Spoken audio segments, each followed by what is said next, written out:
सो कल हम Y chromosome का स्ट्रक्चर स्टडी कर रहे थे, उसमें मैंने आपको बताया था कि वाई क्रोमोसोम में 95% पार्ट जो है that is of M S Y and remaining 5% is pseudo autosomal region. Pseudo autosomal region basically जो सा रिकम्बाइनिंग रीजन है जो कि साइनैप्स कर सकता है with the X chromosome during the meiosis. Then हमने ये देखा था कि एम एस वाई में एक इम्पॉर्टेंट जीन प्रेजेंट है that is named as SRY। SRY क्या कर रहा है कि वो एक प्रोटीन बना रहा है that is named as TDF। और TDF क्या करता है, टेस्टिस की फॉर्मेशन करवाता है और टेस्टिस जब फॉर्म हो जाती हैं तो वो हार्मोन रिलीज करती हैं और मेल ट्रैक्ट को कंप्लीट करवाती हैं। इसके अलावा जो सा एक और प्रोटीन या एक और जीन को वो स्टिमुलस पास करती हैं जो कि मुलेरियन डक्ट को डीजनरेट करने के लिए मुलेरियन इनहिबिटिंग हार्मोन रिलीज करता है, जिसकी वजह से मुलेरियन डक्ट डीजनरेट हो जाएगी और जो वोल्फियन डक्ट है वो अपना जो सा फंक्शन को कंप्लीट करेगी। Then the autosomal genes are also there that are involved in the developmental process and whose genetic expression is playing an important role in the embryonic development. These autosomal genes are SOX9 gene and WT1 gene present on chromosome number 11 and they affect the kidney and gonads. WT1 gene जो है ये basically Wilms tumour से पहले link किया जाता था, लेकिन ये जो है ये किडनी और गोनेड्स को भी इफेक्ट कर रहा है।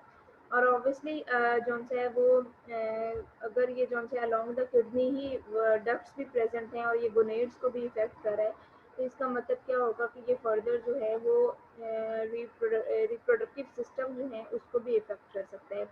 Another gene SF1 is involved in the regulation of enzymes affecting steroid metabolism. In mice, this gene is initially active in both the male and female bisexual genital ridges, persisting until the point in development when testis formation is apparent.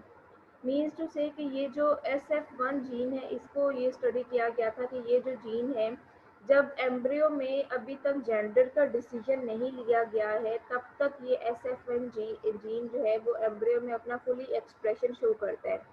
But जब decision ले लिया गया है कि mail या female में से mail की डेवलपमेंट होनी है, तो उस टाइम पे SF1 जीन जो है उसका एक्सप्रेशन कंटिन्यू रहता है। लेकिन अगर डिसीजन जो है ये लिया गया कि फीमेल ट्रैक्ट में बनना है तो तब SF1 जीन का एक्सप्रेशन जो है वो स्टॉप हो जाता है। At that time its expression persist in males but is extinguished in females. कि जस्ट मेल्स में अपना एक्सप्रेशन ये कंटिन्यू रखेगा और फीमेल में स्टॉप हो जाएगा। इट मीन्स कि इसका कुछ रोल है क्योंकि ये स्टीरॉयड हार्मोन्स की मेटाबॉलिज्म कर रहा है और स्टीरॉयड हार्मोन जो है ज़्यादातर जो से हैं वो मेल्स में प्रेजेंट है। Establishment of the link between these various genes and sex determination has brought us clear to a complete understanding of how male and female arise in humans.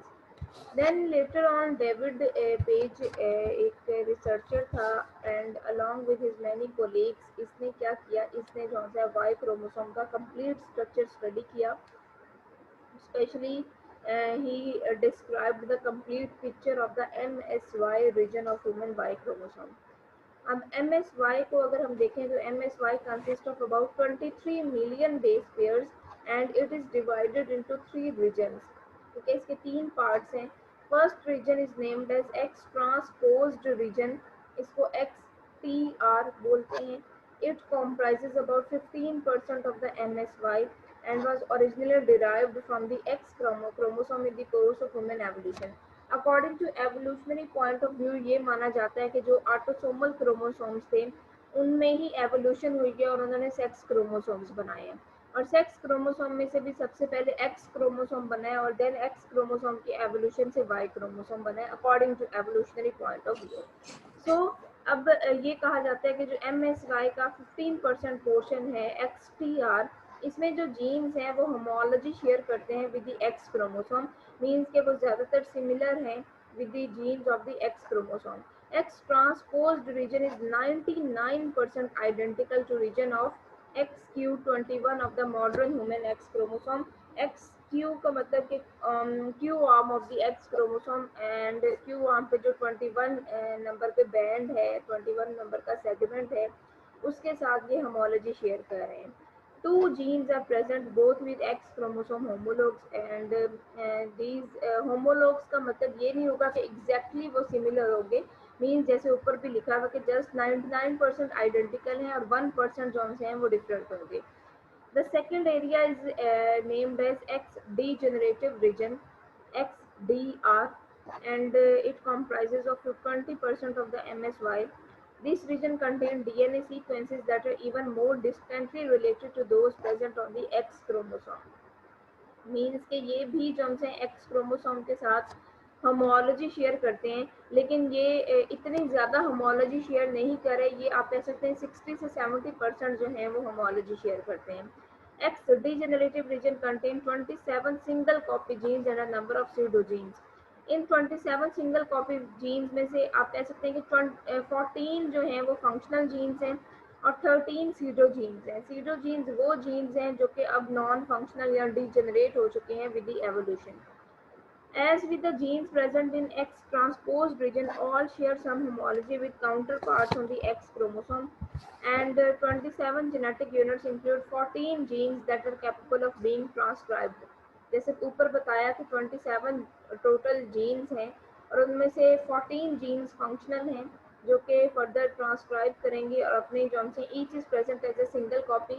Single copy का मतलब ये है कि ये इनकी exact identical copy X chromosome पे missing है, so that's why इनको सिंगल कॉपी जीन्स बोला जाता है. One of these is the SRY gene, जो हमने ऊपर पढ़ा था. SRY gene is also a part of X degenerative region, and obviously SRY की जो कॉपी है that is absent from the Y chromosome. X chromosome. Other X degenerative genes that encode protein products are expressed ubiquitously in all tissues in the body, but SRY is expressed only in the testes. के X degenerative genes जो हैं वो तमाम body में अपना expression show करते हैं, लेकिन SRY की स्पेशलिटी क्या है कि SRY जस्ट टेस्टिस में अपने आप को एक्सप्रेस करता है. The third area is known as ampliconic region, and it is about 30% of the MSY. सबसे आप कह सकते हैं कि लार्जर जो रीजन है MSY का वो एम्प्लीकॉनिक रीजन है, and including most of the genes closely associated with testis development. Like X degenerative region में जो जीन SRY था वो टेस्टिस की फॉर्मेशन में इन्वॉल्व था, लेकिन एम्प्लीकॉनिक रीजन के जो जीन्स हैं वो टेस्टिस की डेवलपमेंट, टेस्टिस की फर्दर जो ग्रोथ है उसमें इन्वॉल्व है. These genes lack counterparts on the X chromosome, means इसमें वो जीन्स हैं जो प्योरली Y क्रोमोसोम के जीन्स हैं और इनकी कोई भी कॉपी जो है वो या इनकी कोई भी होमोलॉजी ये शेयर नहीं कर रहे X के साथ. Their expression is limited to the testes. There are 60 transcription units divided among 9 gene families in this region, most represented by multiple copies. Gene family में वो तमाम genes रखे जाते हैं that share up to 98% DNA similarity. कि वो jeans जिनमें 98 से 99% तक सिमिलैरिटी होती है, वो तमाम जीन्स जो हैं वो एक जीन फैमिली में रखे जाते हैं. सो यहाँ पे 60 ट्रांसक्रिप्शन यूनिट्स हैं, 60 जीन्स हैं जो कि 9 जीन फैमिलीज में डिवाइड कर दिए गए हैं, और इन जीन फैमिलीज में जो जीन्स हैं वो मल्टीपल कॉपीज को रिप्रेजेंट कर रहे हैं, मीन्स उनकी एक से ज़्यादा कॉपीज प्रेजेंट हो सकती हैं. Members of each family have nearly identical DNA sequences. Each repeat unit is an amplicon and is contained within 7 segments scattered across the euchromatic region of both the short and long arm of Y chromosome. Because multiple copies present हैं genes की, so वो multiple copies क्या कर रही हैं, वो एक segment बना रही हैं that is named as amplicon, और इसी की वजह से इसको region को ampliconic region बोला जाता है. So total 7 segments present हैं जो कि अपने आप को रिपीट कर रहे हैं, एंड ये सेगमेंट जो हैं ये वाई क्रोमोसोम में यूक्रोमेटिक रीजन में डिस्ट्रीब्यूटेड हैं.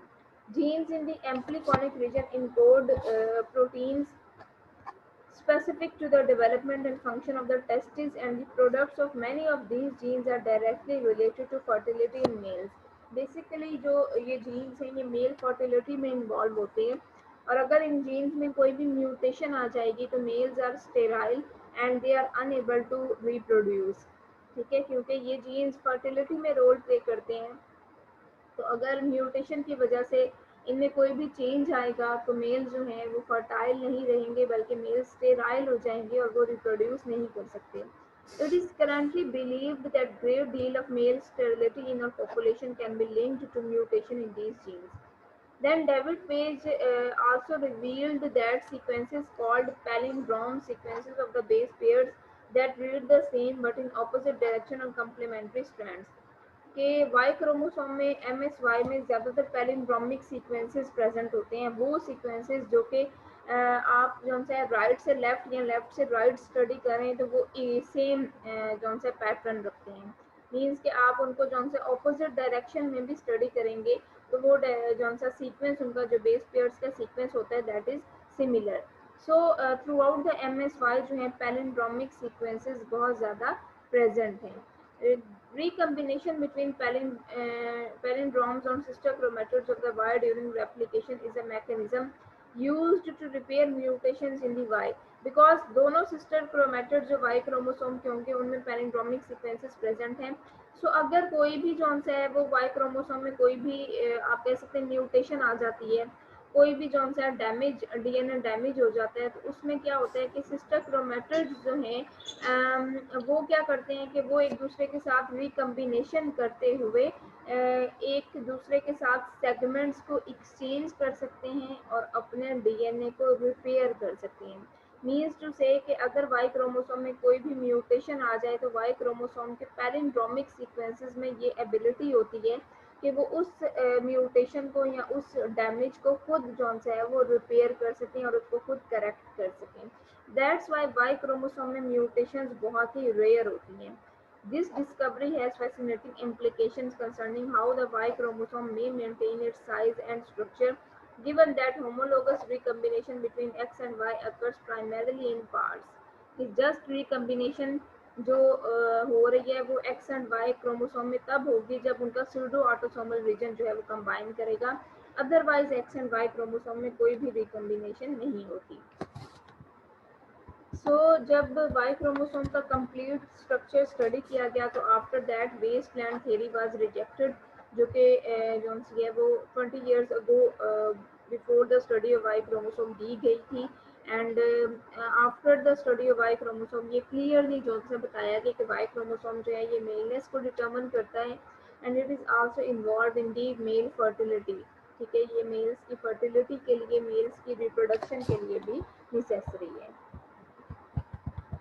Now the next topic is about the ratio of male to female in humans, that is not one। अभी तक हमने ये पहले पढ़ा था कि जब भी फर्टिलाइजेशन होती है तो ऑब्वियसली इक्वल चांसेस हैं for the male and female formation, but अगर हम जौन सा है वो इस चीज़ पे जौन सा रिसर्च करते हैं और हम मेल और फीमेल की रेशो को फाइंड आउट करें तो ह्यूमंस में ये रेशो जो है ये इक्वल नहीं है। ठीक है, मीन्स मेल और फीमेल का नंबर जो है वो इक्वल नहीं आता। मेल एंड फीमेल ऑफस्प्रिंग्स की जो रेशो को कैलकुलेट करना है या उनका नंबर जो कैलकुलेट करना है उसको आप सेक्स रेशो बोलते हैं। The actual proportion of male to female offspring that is referred to sex ratio. Sex ratio जो है फर्दर दो वेज में जो से काउंट कर सकते हैं, एक प्राइमरी सेक्स रेशो, एक secondary sex ratio. Primary sex ratio क्या है? That reflects the proportion of males to females conceived in a population के एक पॉपुलेशन में। अब ये पॉपुलेशन की बात हो रही है, इंडिविजुअल की बात नहीं हो रही। एक पॉपुलेशन में कितने जो इंडिविजुअल्स हैं वो फीमेल को कंसीव करते हैं और कितने मेल को कंसीव करते हैं। तो आपने उसमें जो सा है वो ये फाइंड आउट करना है कि मेल का नंबर क्या है और फीमेल का नंबर क्या है, तो that is the primary sex ratio. Secondary sex ratio क्या है? Reflects the proportion of each sex that is born.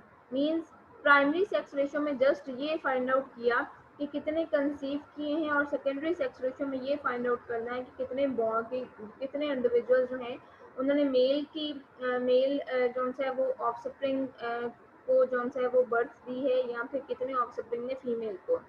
So secondary sex ratio जो है उसमें आपने ये फाइंड आउट करना है कि कितने जॉन से मेल बॉर्न हुए हैं और कितने फीमेल बॉर्न हुए हैं।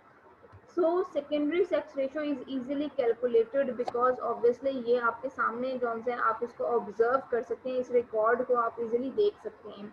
लेकिन सेकेंडरी सेक्स रेशियो को जस्ट अगर आप कैलकुलेट करेंगे तो इसका डिसएडवांटेज क्या है कि इसमें जो सा फ्यूटल मोटेलिटी और एम्ब्रियोनिक मोटेलिटी जो है उसको काउंट नहीं किया जाता।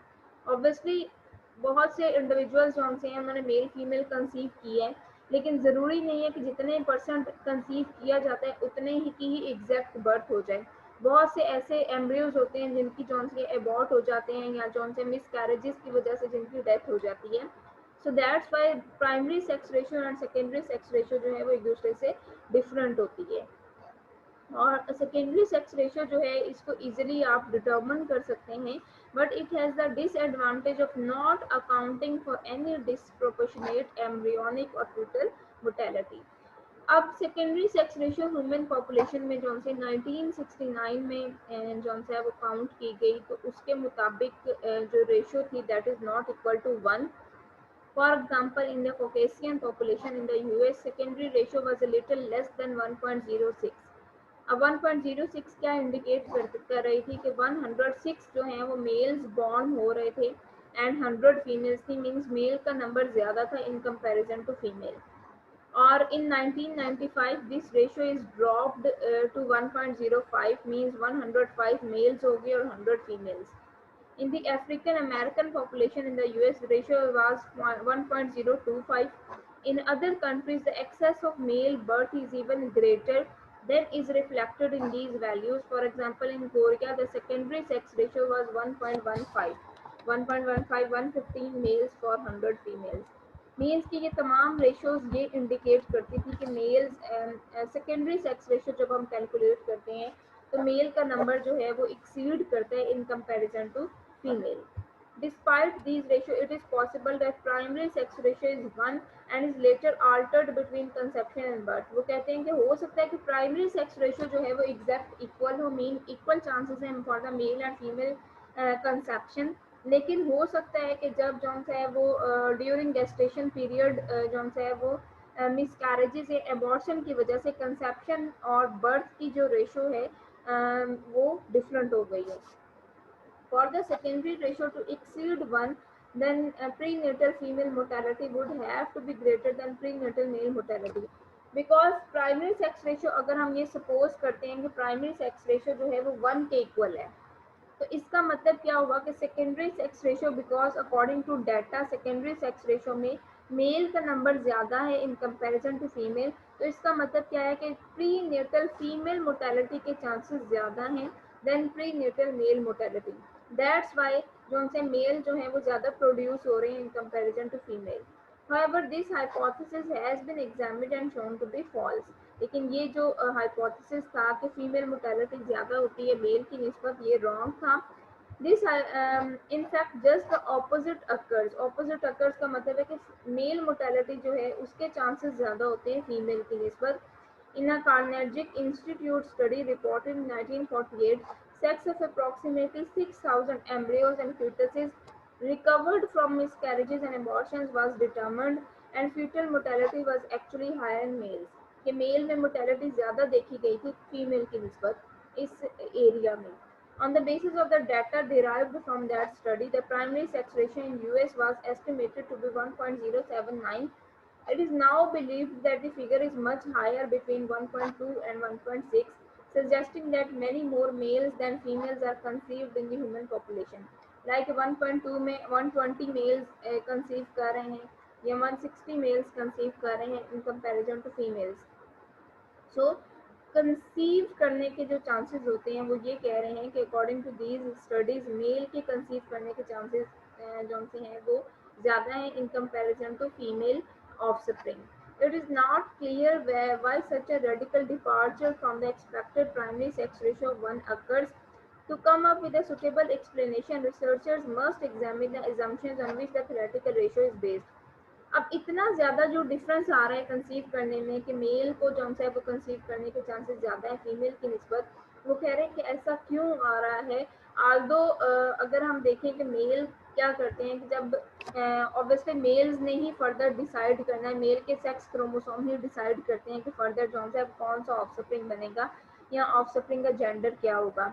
तो मेल इक्वल नंबर में X and Y bearing sperm produce करते हैं।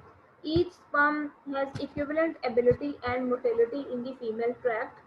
Egg surface is equally receptive to both X and Y bearing sperm.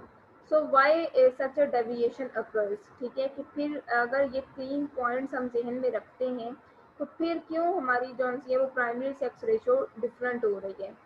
एक जो एविडेंस, एक आप कह सकते हैं कि जो प्रूफ है for the deviation of the primary sex ratio, वो प्रूफ क्या हो सकता है कि वाई बेरिंग स्पर्म में वाई क्रोमोसोम प्रेजेंट है and Y chromosome is small in size in comparison to the X chromosome. So it might be the reason that the Y chromosome is more motile, more active in comparison to X chromosome because of the small size. That's why Y chromosome क्या करता है, वो fastly travel करते हैं और जो है वो पहले जाके जो है वो एग को फर्टिलाइज कर देते हैं। सो ये एक पॉइंट हो सकता है, लेकिन अदरवाइज साइंटिस्ट मजीद जो से इस पे देख रहे हैं कि प्राइमरी सेक्स रेशो और सेकेंडरी सेक्स रेशो जो है, बेसिकली प्राइमरी सेक्स रेशो जो है वो क्यों इतनी ज़्यादा डेविएट कर रही है। So no direct experimental evidence contradicts any of these assumptions. However, the human Y chromosome is smaller than the X and therefore of less mass. Therefore, it has been speculated that Y-bearing sperm are more motile than X-bearing sperm. And if this is true, then the probability of a fertilization even leading to a male zygote is increased, providing one possible explanation for the observed primary ratio. ये Y bearing sperm जो है वो ज़्यादा motile होने की वजह से जो है वो पहले फर्टिलाइज करेगा और मेल जाइगोट को बनाएगा। दैट्स वाई जो है वो प्राइमरी सेक्स रेशो में मेल का नंबर जो है वो ज़्यादा है in comparison to female. But still ये एग्जैक्ट आप नहीं कह सकते कि यही एक पॉइंट है जिसकी वजह से प्राइमरी सेक्स रेशो जो है वो चेंज होती है। और ऑब्वियसली बहुत सी और भी इसमें जो हैं वो जेनेटिक मैकेनिज्म्स इन्वॉल्व होंगे जिस पे रिसर्चर्स जो हैं वो मज़ीद जिस पे स्टडी कर रहे हैं और इस पे बहुत से ऐसे एस्पेक्ट्स हैं जो कि अभी अनक्लियर हैं। जी क्लास यहाँ तक कोई क्वेश्चन? जी मैम, एक क्वेश्चन है। जी मैम ये जो SF1 जीन के बारे में हमने पढ़ा कि ये जब अगर डिसाइड हो जाए कि मेल ट्रैक बनना है तो SF1 जीन जो है वो कंटिन्यू करेगा अपनी एक्टिविटी को। अगर फीमेल ट्रैक बनना है तो फिर वो स्टॉप करेगा अपनी एक्टिविटी को। इसकी वजह मैम हमने ये पढ़ी कि स्टेरॉयडल हार्मोन इन मेल्स है। मैम तो स्टेरॉयडल हार्मोन तो फीमेल में भी होते हैं, फीमेल्स में भी तो होते फिर हैं, लेकिन बेसिकली जो है जैसे ऑटोसोमल जीन्स का हम बेसिकली देख लेते हैं कि ऑटोसोमल जीन्स जो से हैं ऑब्वियसली कोऑर्डिनेट कर रहे हैं विद द सेक्स क्रोमोसोम। तो इसका मतलब क्या है कि SF1 जीन जो है आल्दो वो स्टेरॉयड मेटाबॉलिज्म में इन्वॉल्व है, लेकिन उसका जो कोऑर्डिनेशन है वो वाई क्रोमोसोम के साथ जीन्स के साथ है। ठीक है कि अगर जो है वो वाई क्रोमोसोम प्रेजेंट है और वाई क्रोमोसोम जो है वो मेल की फॉर्मेशन करवा रहा है, तो SF1 ने फर्दर वाई क्रोमोसोम के जीन्स को जो है वो आप कह सकते हैं कि उनके साथ कोऑर्डिनेट करना है, उनके साथ स्टिमुलस उसको पास करनी है, और एक्स क्रोमोसोम के साथ जो है वो उसने फर्दर कोऑर्डिनेट नहीं करना। सो दैट्स वाई जो है वो मेल में अपना एक्सप्रेशन कंटिन्यू कर रहा है, लेकिन फीमेल में वो अपना एक्सप्रेशन नहीं दे रहा है। तो ये रीज़न हो सकती है। जी मैम, थैंक यू। जी और कोई क्वेश्चन?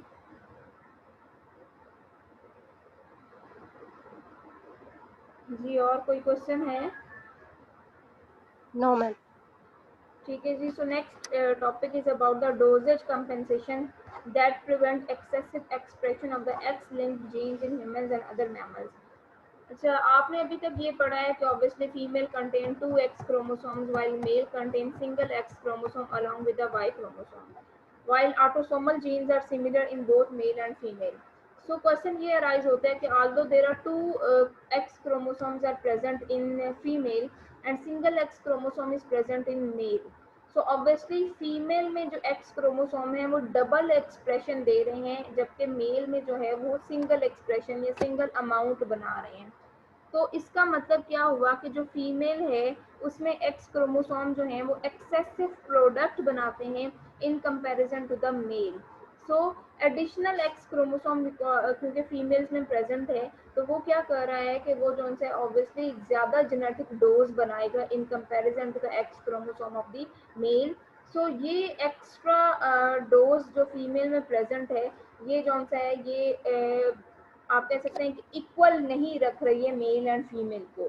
ठीक है, कि मेल एंड फीमेल जो उनसे हैं उसमें कुछ ना कुछ ऐसे प्रोडक्ट्स होंगे, ऑब्वियसली एक्स क्रोमोसोम के जीन्स के वो प्रोडक्ट्स होंगे जो फीमेल में ज़्यादा होने चाहिए और मेल्स में वो जो उनसे हैं वो कम होने चाहिए। कैसे जो सा है वो एक्स क्रोमोसोम की डोज को या एक्स क्रोमोसोम के जो जीन्स का प्रोडक्ट है उसको इक्वलाइज किया जाए in both male and the female. So यही मैकेनिज्म जो है वो हमने स्टडी करना है फॉर द डोजेज कंपेंसेशन, कि कैसे एक्स्ट्रा डोज जो फीमेल में बन रही है उसको कंपेंसेट किया जाए और एक्सेसिव एक्सप्रेशन जो एक्स लिंक्ड जीन्स का है उसको प्रिवेंट किया जाए मैमल्स में और मेल्स में specially. So the presence of two X chromosome in normal human females and only one X in normal human male is unique compared with equal number of autosomes present in the cells of both sexes.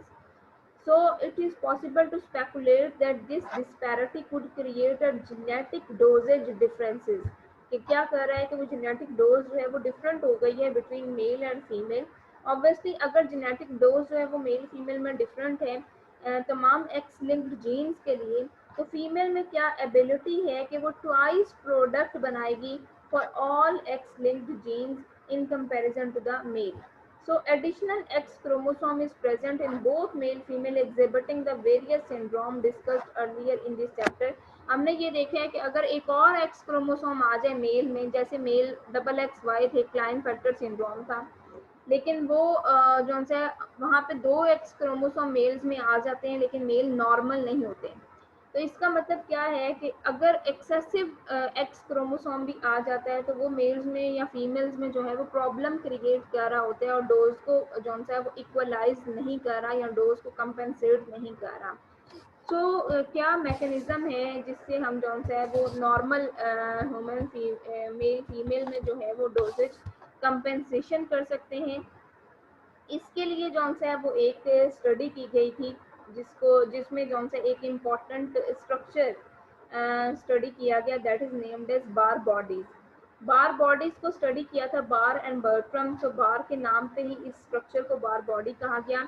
And bar and Bertram experiment with female cats as well as Moore and Barrs subsequently studied in humans demonstrate a genetic mechanism in mammals that compensates for X chromosome dosage disparity। इन्होंने क्या किया, इन्होंने female mammals पे basically study की थी और female mammals में इन्होंने कैट्स को सिलेक्ट किया और कैट्स में इन्होंने एक जो है वो स्ट्रक्चर स्टडी किया था जिनको इन्होंने लेटर ऑन बार बॉडी बोला था। Barr and Bertram observed a darkly staining body in interphase nerve cells of female cats that was absent in similar cells of males। कि उन्होंने कहा कि एक ऐसी जो है वो dark coloured body after staining उन्होंने जो है वो स्ट्रक्चर ऑब्जर्व किया जो कि फीमेल कैट्स के नर्व सेल्स में प्रेजेंट था लेकिन मेल कैट्स के नर्व सेल्स में वो एब्सेंट था। In humans, this body can be easily demonstrated in female cells derived from the buccal mucosa and fibroblast, but not in similar male cells। के similarly human के case में भी females में ये बार body जो है वो आपको नजर आती है लेकिन मेल सेल्स में ये बार बॉडी एब्सेंट है। This highly condensed structure is about 1 micrometer diameter, lies against the nuclear envelope of the interphase cells। It stains positively in the fusion reaction, a cytochemical test for DNA। Current experimental evidence demonstrates that this body is called a sex chromatin body और simply अ Barr body. ठीक है, दो जो से हैं वो आप use कर सकते हैं टर्म्स, लेकिन ज्यादातर बार बॉडी की टर्म यूज की जाती है। अब बार बॉडी जो है जैसे ये पिक्चर में शो किया गया है कि बार बॉडी जो सी एक डार्कली स्टेन बॉडी है जो कि इनको जो है वो फीमेल के सेल्स में नजर आई लेकिन मेल सेल्स में वो बार बॉडी एब्सेंट थी। So that bar body is basically a inactivated X chromosome। ठीक है, कि वो बार बॉडी क्या है, वो X क्रोमोसोम जो है वो इनएक्टिवेट हो गया है और उसने जो सा है वो एक स्ट्रक्चर बना दिया है that is named as Barr body. इसका मतलब क्या होगा कि female contain 2X chromosomes and out of which 1X chromosome is inactivated and forming a Barr body. अगर फीमेल में एक एक्स क्रोमोसोम जो है वो इनएक्टिवेट होकर बार बॉडी बना लेता है, तो इसका मतलब क्या हुआ कि फीमेल में भी at that time single X chromosome he actively express कर रहा है, और इस तरह मेल एंड फीमेल जो हैं दोनों में सिंगल एक्स क्रोमोसोम प्रेजेंट हैं, जो कि अपने आप कह सकते हैं कि एक्टिवली एक्सप्रेस करते हुए अपना जो है वो प्रोडक्ट बना रहे हैं। इस तरह डोज को आप जो है वो कह सकते हैं कि डोजेज कंपनसेशन हो रही है between the mail and the female. But इसमें बहुत से और भी पॉइंट्स हैं जो नेक्स्ट आएंगे। Ohno was the first to suggest that Barr body arises from one of the 2X chromosome, कि एक एक्स क्रोमोसोम क्या कर रहा है, वो बार बॉडी बना रहे हैं। This hypothesis is attractive because it provides a possible mechanism for dosage compensation. If one of the 2X chromosome is inactive in cells of females, the dosage of genetic information that can be expressed in male and female will be equivalent. Convincing through indirect evidence for this hypothesis comes from the study of sex chromosome syndrome described earlier in this chapter. Regardless of how many X chromosome or somatic cell process, all but one of them appear to be inactivated and can be seen as bar body. अच्छा, जब ये उन्होंने ये बोला था कि एक x chromosome जो है वो out of the 2X chromosome, एक एक्स क्रोमोसोम इनएक्टिव हो जाता है, ठीक है, और एक एक्स क्रोमोसोम अपने आप को एक्सप्रेस कर रहा है, तो उसने फर्दर जो है वो बार बॉडी को कैलकुलेट करने के लिए भी फार्मूला बताया था। और वो फार्मूला क्या है कि आपने क्या करना है कि आप जो n-1 is the formula, n is the total number of x chromosome. आपने किसी भी इंडिविजुअल में अगर देखें, क्योंकि सिंड्रोमिक इंडिविजुअल जो होते हैं जिनमें कोई भी सिंड्रोम प्रेजेंट है, उसमें एक्स क्रोमोसोम का नंबर एक्सीड भी कर सकता है। तो उसके लिए क्या है कि आपने n-1 का फार्मूला यूज करना है। n is the total number of x chromosome -1। Like normal individuals में फीमेल में 2 एक्स क्रोमोसोम प्रेजेंट हैं, तो इसका मतलब क्या है 2 - 1 करेंगे तो female carry 1 Barr body, while male carry single X chromosome. So male के लिए बार बॉडी को अगर आपने कैलकुलेट करना है तो 1 - 1 करेंगे 0, मीन्स मेल कंटेन नो बार बॉडी, मेल्स में कोई भी बार बॉडी नहीं है। इसी तरह क्लाइनफेल्टर इंडिविजुअल्स में 2 एक्स क्रोमोसोम्स प्रेजेंट हैं मेल के केस में, तो इसका मतलब क्या होगा कि मेल्स जो से हैं उनमें भी सिंगल बार बॉडी प्रेजेंट होती है उन मेल्स में जो क्लाइनफेल्टर सिंड्रोम से अफेक्टेड है। इस तरह ट्रिपल एक्स सिंड्रोम है, टेट्रा एक्स है, पेंटा एक्स सिंड्रोम है। आप किसी भी सिंड्रोम से जो है वो बार बॉडीज को कैलकुलेट कर सकते हैं बाय यूजिंग दैट फार्मूला। क्योंकि जब उन्होंने ये बोला था कि एक एक्स क्रोमोसोम जो है वो इनएक्टिव हो जाता है और एक एक्स क्रोमोसोम जो है वो अपने आप को एक्सप्रेस कर रहा होता है, तो मजीद फिर ये आया था कि जो है वो अगर सिंड्रोमिक इंडिविजुअल्स को देखें तो सिंड्रोमिक इंडिविजुअल्स में जो से हैं वो 2 से ज़्यादा एक्स क्रोमोसोम भी प्रेजेंट हो सकते हैं, तो उनमें हम बार बॉडीज को कैसे कैलकुलेट करेंगे। देन उन्होंने ही फर्दर ये फार्मूला जो है वो एक्सप्लेन किया था। अच्छा, अब टर्नर सिंड्रोम जो है, टर्नर सिंड्रोम में 45 क्रोमोसोम है और एक्स क्रोमोसोम सिंगल है। इसका मतलब क्या होगा कि टर्नर सिंड्रोम में कोई भी बार बॉडी प्रेजेंट नहीं होनी चाहिए, बिकॉज सिंगल एक्स क्रोमोसोम है। तो अकॉर्डिंग टू फार्मूला अगर आप कैलकुलेट करेंगे तो 1 - 1 = 0 आएगा। अब क्वेश्चन ये अराइज होता है कि अगर नॉर्मल फीमेल में भी सिंगल एक्स क्रोमोसोम अपने आप को एक्सप्रेस कर रहे हैं और दूसरा इनएक्टिव हो गया है, और टर्नर सिंड्रोम वाली फीमेल्स में भी सिंगल एक्स क्रोमोसोम अपने आप को एक्सप्रेस करता है, so why the females affected with Turner syndrome are not normal, कि वो नॉर्मल फिर क्यों नहीं होती, उनमें सिंड्रोम क्यों डेवलप हो जाता है अगर उनमें भी सिंगल एक्स क्रोमोसोम है, ठीक है, और जो नॉर्मल फीमेल्स हैं उनमें भी सिंगल एक्स क्रोमोसोम अपने आप को एक्सप्रेस कर रहा है, तो क्यों जो सी हैं वो ये टर्नर सिंड्रोम वाली फीमेल जो हैं वो अफेक्टेड होती हैं, उनमें ये सिंड्रोम प्रेजेंट होता है और नॉर्मल फीमेल्स जो हैं वो नॉर्मल है। यहाँ पे यही है कि although this apparent inactivation of all but one X chromosome increases our understanding of dosage compensation, it further complicates our perception of the other matters. For example, because one of the 2X chromosome is inactivated in normal human female, why then is the Turner 45X individual not entirely normal? क्योंकि उनमें Turner syndrome तो तभी present है ना because उसमें एक x chromosome missing था। तो अगर नॉर्मल फीमेल्स में भी एक एक्स क्रोमोसोम अपने आप को जो सा है वो इनएक्टिवेट कर रहा है या बार बॉडी बना रहा है, तो क्यों टर्नर फीमेल्स जो है वो नॉर्मल नहीं है? Why are not females with triple X and tetra X karyotypes completely unaffected by the additional X chromosome? क्योंकि ट्रिपल एक्स सिंड्रोम है या टेट्रा एक्स सिंड्रोम है, तो ऑब्वियसली ट्रिपल एक्स में ये देखिए कि यहाँ पे जौन सा है वो 2 बार बॉडीज हैं और सिंगल एक्स क्रोमोसोम एक्टिव रह रहा है। इसी तरह टेट्रा एक्स में जौन से 3 बार बॉडीज बन गई हैं और एक एक्स क्रोमोसोम एक्टिव है।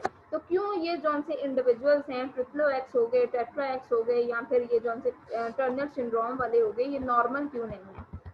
तो इसको फर्दर देखा गया कि in Klinefelter syndrome X chromosome inactivation effectively renders the person 46XY. Why are not these males unaffected by the extra X chromosome in their nuclei? अब इसकी एक्सप्लेनेशन क्या दी गई कि बेसिकली जब भी एक्स क्रोमोसोम की इनएक्टिवेशन होती है या एक्स क्रोमोसोम ने बार बॉडी बनानी है, तो कंप्लीट इनएक्टिवेशन नहीं होती है। ठीक है, ये नहीं होता कि कंप्लीट एक्स क्रोमोसोम जो है वो इनएक्टिव हो जाए, वो बार बॉडी बना दे, बल्कि जो एक्स क्रोमोसोम का कुछ स्पेसिफिक पोर्शन है, 15% of the human X chromosomal genes actually escape inactivation के वो इनएक्टिवेशन नहीं करते हैं। ठीक है, 15% ऐसा पोर्शन है एक्स क्रोमोसोम का जो कि इनएक्टिवेट नहीं करेगा